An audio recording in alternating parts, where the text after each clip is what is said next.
সুন্দরবন ইলিশ উৎসবে সবথেকে exciting part হলো সেকেন্ড এবং থার্ড ডে, যেখানে ইলিশ বিরিয়ানি থেকে শুরু করে চিকেন চাপ এবং ইলিশের আরও বিভিন্ন পদ তো থাকছেই। সেই সমস্ত খাবার দাবারের স্বাদ তো গ্রহণ করতে পারবেনই, তার সাথে কিন্তু কুমির, বাঘ, হরিণ এবং বিভিন্ন বন্য জীবজন্তুর দেখাও মিলতে পারে।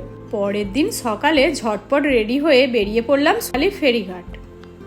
ওটে উঠেই হাতে পেয়ে গেলাম চা। তার কিছুক্ষণের মধ্যেই চলে আসলো টিফিন, তাতে ছিল লুচি, ঘুগনি আর মিষ্টি। তারপরেই এসে পৌঁছালাম সজনেখালি।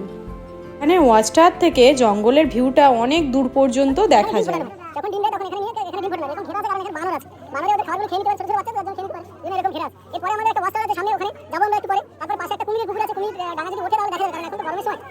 তারপরেই বোটে এসে হাতে পেয়ে গেলাম পকোড়া। কিছুক্ষণের মধ্যেই এসে পৌঁছালাম দোবাকি। এখানে মানুষ খাঁচায় থাকে আর বন্য জীবজন্তুরা খোলামেলায় ঘুরে বেড়ায়।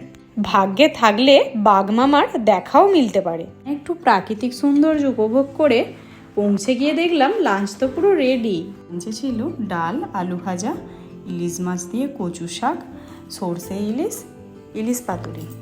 সব রকম খাবার দাবারের টেস্ট কিন্তু দুর্দান্ত ছিল।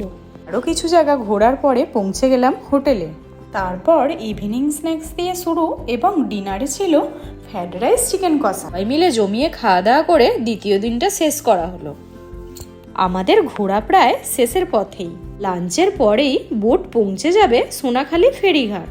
তৃতীয় দিন সকালে বনবিবির মন্দির ঘুরে আরও কিছু সাইট সিন দেখতে দেখতে সময় হয়ে গেল লাঞ্চের।